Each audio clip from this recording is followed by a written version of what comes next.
What's up guys, it's Tommy here and welcome to a very interesting, exciting Liverpool transfer news video, because the Daily Star and the Daily Mirror and various other English newspapers and French newspapers are reporting that Liverpool could return for Naby Fekir after the Lyon president made a surprise revelation about Naby Fekir's transfer situation. So Jurgen Klopp could have another chance to sign Naby Fekir this summer, and Lyon revealed that Fekir will be allowed to leave this summer. So my question to you guys is, if the price is right, if he's not too expensive, for like 34 million, would you want Liverpool to sign Naby Fekir? Because I think he's the kind of player that Liverpool need, an attacking midfielder who can score goals, get a lot of assists.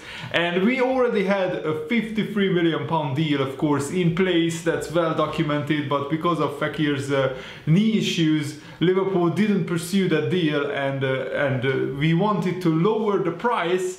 But Lyon said no, and that was the end of the discussion. But this time Lyon might be willing to lower the price, and then Liverpool might be interested, because I think for a lower transfer fee this could be a really good transfer for Liverpool and for Lyon. And Naby Fekir, it's well documented that he wants to leave Lyon, he wants to further develop his career and take the next step.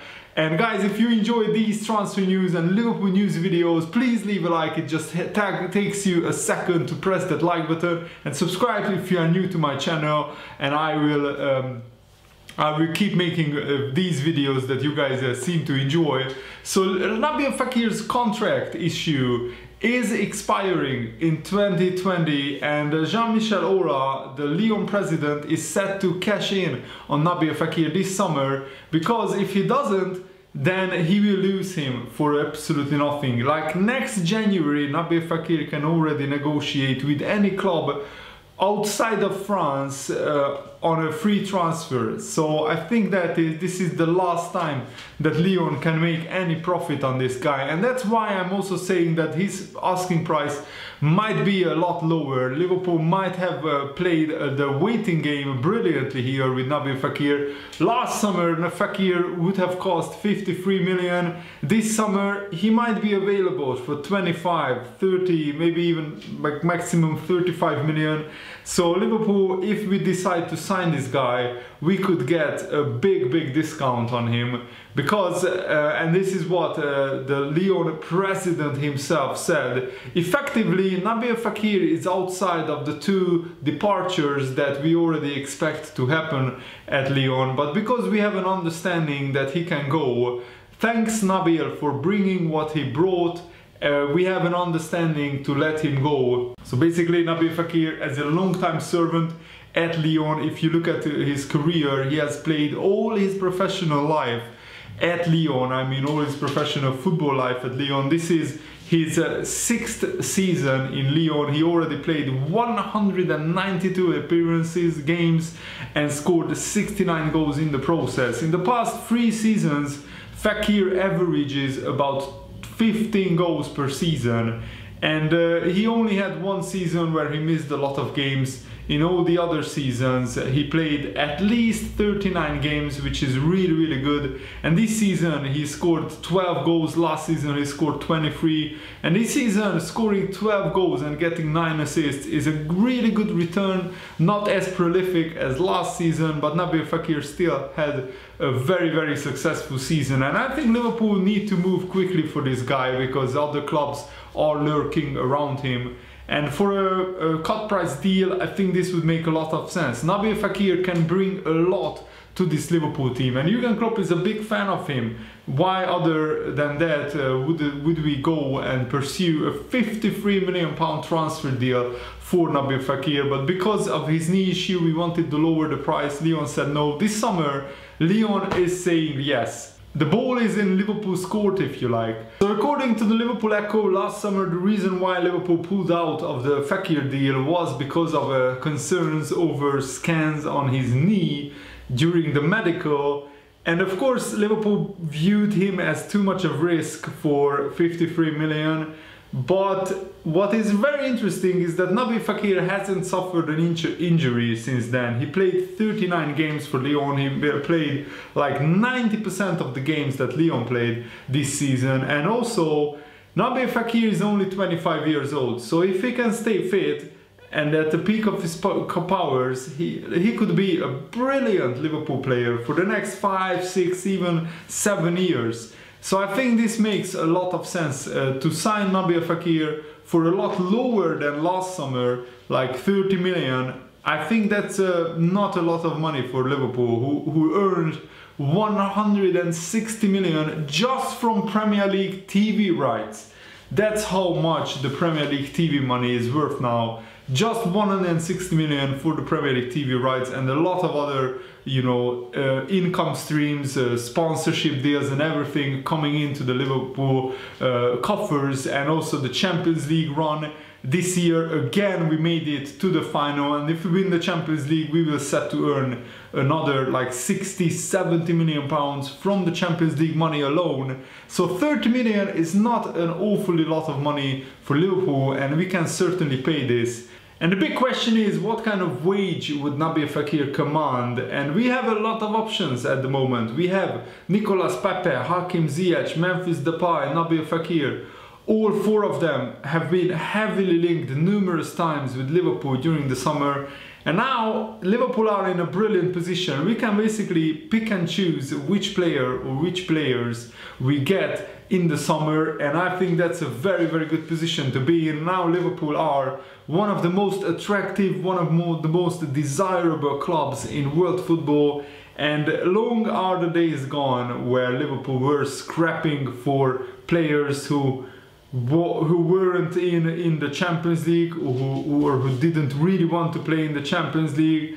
Like just 4 years ago, we lost to Stoke City 6-1. I think yesterday or 2 days ago was the anniversary, of 4-year anniversary of the last game of Steven Gerrard, where we disgracefully ended the season, losing 6-1 to Stoke City. That day still feels very fresh in my memory. So it's incredible, the journey, the turnaround that Liverpool have been doing in the past few months and years, and I'm really, really proud of how far Jurgen Klopp has taken Liverpool, because now Liverpool are sitting at the top of European football, and we can pick and choose which player or which players we sign, because we are in very good financial situation. As I said, we have a lot of money coming into the club because of the Champions League revenue, the TV revenue, and this is what the Liverpool owners and everybody at Liverpool wanted, really,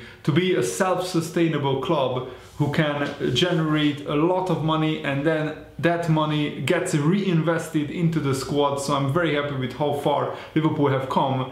And Nabil Fekir has 21 caps for France as well, and he, of course, he is a world champion. You know that probably. He wasn't a starter for France, but Lyon have a lot of talent in their club. So I think Nabil Fekir is not the only option for Liverpool and for many clubs. Ferland Mendy, the left back, is a big talent. Tanguy Ndombele, who scored the winner last night in the Nîmes-Lyon game, which Lyon came back from 2-1 down to win 3-2. In the 88th minute, Lyon were trailing 2-1, and then they turned it around at the end. Memphis Depay got an assist for that, and Moussa Dembélé is also a player that could be interesting, but I think Jean-Michel Aulas doesn't want to lose too many players. So maybe Ndombele, Depay and Fekir will leave Lyon, but probably Jean-Michel Aulas wants to keep a lot of players at the club and wants to bring in players. That's what he said. We will work on many signings. We are going to try to lose as few players as possible. We are also going to strengthen. That's what the Lyon president said. And he continued, we are quickly going to have it out with new sporting director Juninho and head coach Silvinho. So yeah, Lyon is changing their manager as well. So I think this is the perfect time for Nabil Fekir to really make the next step in his career. And I think he wants to try himself out in the Premier League. The big question is, Does Jurgen Klopp still want Nabil Fekir? We don't really know, but I personally want Liverpool to sign Nabil Fekir, that's my opinion. And Pochettino believes that the emotional factor will decide the Champions League final, which is a very, very interesting take on the game. But he said in his interview, it's impossible to say that it's just another game. And Pochettino said, and quote, I quote, "The great thing is that we are going to have 3 weeks to enjoy it. We are experiencing unique moments. Everyone is expecting a tactical battle, but emotions will be the deciding factor. We are two teams that know each other well, so no tactics are going to be a surprise. The emotional side is going to be fundamental. Maybe Liverpool are favorites because they were in the final last year and they have fought for the Premier League title until the end. They have invested heavily to win either the Premier League or the Champions League in the last few years. No one expected Tottenham to be able to get to the final, but we are here on our own merit. This makes it more amazing and you enjoy it in a different way. We can make history. Obviously, you play a final to win it, and we are prepared to win it. So it's going to be very, very interesting. And I think it's partly correct that emotions will decide a lot in the Champions League final, but tactics will be very important. I'm not necessarily with how the one manager can maybe surprise the other, because these teams played so many times against each other in the past 2 or 3 years. We probably know each other's tactics inside and out. But I think it will be decided by who can keep calm and cool and collected in the situation, and that's where experience comes in, and that's why I'm really hoping that Liverpool can and will learn from their final defeats coming up to this Champions League final. We lost already a few finals, 2 European finals with the Klopp and the League Cup final.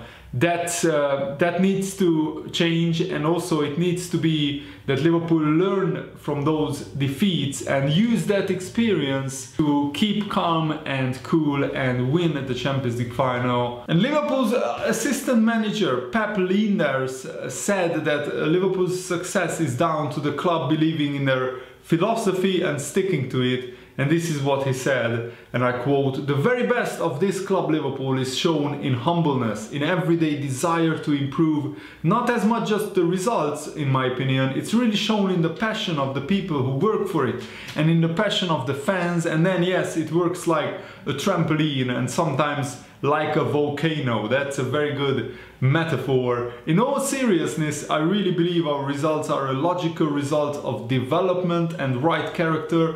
Character counts. The force of Jurgen Klopp's passion is cumulative, because the way he speaks to our players becomes their inner voice that creates belief. Everyone who was in top sport knows that your brain, your own voice, can be difficult sometimes. What we saw that night is a hard-working, pressing team who fought for each other every centimeter together. We will not accept getting beat in team spirit. He's talking about the Liverpool-Barcelona second leg. Tottenham are not going to be pushovers. They will want to win this Champions League final just as much as Liverpool. So as I keep saying, Liverpool need to prepare perfectly for this game and try to play at their absolute best. And it's going to be very, very interesting. Van Dijk is not nervous but excited about the Champions League final, and this is what he said, and I quote, "I'm never nervous anymore. With experience, the nervousness is not there. When I made my debut for Liverpool against Everton, I was more excited than nervous. I surprised myself that day with my calm. It's more excitement than nerves these days. Even before the Champions League final last year, I was not nervous at all. I was very relaxed. It was like, let's go, let's do this. It's just something that I've learned over the years, and it's something I'm very happy about. If you are nervous, you think, I don't want to make mistakes or give the ball away, but you limit your own qualities then. And Van Dijk is right. You need to be very calm and also very confident in your own ability, even in the biggest game in your career. If you are nervous and you overthink the occasion, it hinders your performance and you won't do what's best for your own career and for Liverpool or for the club that you are playing for. I think it's better that you just play the game and not the occasion, and that's what many people have said before cup finals as well. And Lionel Messi finally broke his silence about the Liverpool-Barcelona Champions League semi-final second leg, where Barcelona got destroyed and humiliated at Anfield. And I was really looking forward to this interview, because Lionel Messi, probably the player that we wanted to hear the most after that game, outside of the Liverpool players, of course. And he said this: "I had a great first season as captain apart from the Liverpool game. Regrettably, that game has tainted the season." Wow, how far have Liverpool come? As I said previously in this video, it's just 4 years since we lost to Stoke City 6-1. And now we are beating Barcelona without Salah, without Firmino, losing 3-0 in the first leg. It's just incredible, honestly. Like, the turnaround and the development by Liverpool is just astonishing. And Lionel Messi is saying that Liverpool tainted Barcelona's season. That is actually a big compliment. And Lionel Messi said this, and I quote, "I haven't watched the game again. It was very similar to Roma, where we went into the game and suddenly they scored, we reacted well, then Liverpool scored the second goal, and then we didn't compete. We let them walk all over us. We were all thinking about being champions, and we were all very disappointed. First for the elimination, second for the way that we went out, and third for the fact it happened again. It was a very tough blow to take, and it was tough to lift ourselves up. You could see that in the next few games." And also Messi said that he didn't promise at the beginning of the season to win the Champions League for Barcelona. He promised that they will do everything to try to win the Champions League. And I think Messi, personally, he can look in the mirror with a good self-conscience. He did everything. But his teammates, on the other hand, did not. Don't tell me that Barcelona did everything at Anfield to get to the Champions League final, because I think they collapsed mentally, and they just like, some Barcelona players, not all of them, but some Barcelona players really went into their shell and just accepted defeat. It looked like that after, you know, Liverpool scored the first and then the second goal, that Barcelona just didn't cope mentally and they collapsed. And that's unacceptable. At a club as big as Barcelona, which they have won everything in football in the past 10 years, that's unacceptable. To collapse like that twice in 2 seasons, it's incredible. And this is a huge compliment to Liverpool as well, that Messi coming out saying that he's still thinking about the Liverpool game and how it happened and why it happened, and to happen 2 times in a row in 2 seasons is also a big one. And Jamie Carragher said that Jurgen Klopp shouldn't sign another centre-back unless he sells one of his current centre-backs. And this is what he told the Anfield rep, Jamie Carragher. "The form Matip's has been in, he has been brilliant. At one stage, 3 months ago, I was thinking, we need to buy a centre-back. You couldn't trust Lovren or Gomez, fitness-wise, and Matip was the 4th choice, and we are thinking, is he good enough? But I think you would be mad now to sign one. Maybe if Lovren went, I don't know his contract situation. He's far too injury prone for me. So if someone made a good offer and you could buy someone without breaking the bank, maybe you should sell Lovren, but otherwise no. And because you've got Gomez there, who was outstanding at the start of the season, you give him one more chance as well. Unfortunately for Lovren, he gets a lot of injuries, and you can't afford to have players in your squad who get injured all the time. It's just not good. In Matip and Gomez, we've got 2 excellent partners for big Virgil." I love that. And I agree with Jamie Carragher. I think Liverpool shouldn't really go for a player like De Ligt. We shouldn't break the bank and sign him for like 50-60 million pounds, unless we can sell Lovren for like 20 million or 25 or something like that, and move on his wages as well. And Seamus Coleman, the Everton player who is an Everton captain as well in some games, said some very interesting things about Liverpool and the Champions League final. Every Everton fan, every Everton player is going to want their rivals not to win, but as players we respect what Liverpool have done as a team. No one can take that away from Liverpool. That's what he said, reported in the Liverpool Echo, and he continued, what they did against Barcelona was incredible. As Everton, we have just got to worry about ourselves and make sure our seasons improve, let the best team win. If that's Liverpool or Tottenham, then so be it. It's good for the Premier League. And yeah, Everton are not really in the conversation in the past like 10 years for like seriously challenging for trophies, but it's still good to see an Everton player not being bitter and slagging off Liverpool, but actually giving Liverpool some respect and admiration. So hats off to Seamus Coleman, and that's where we will wrap up this video. I really hope that you guys enjoyed it. Thanks for watching, have a lovely day, see you later guys, goodbye.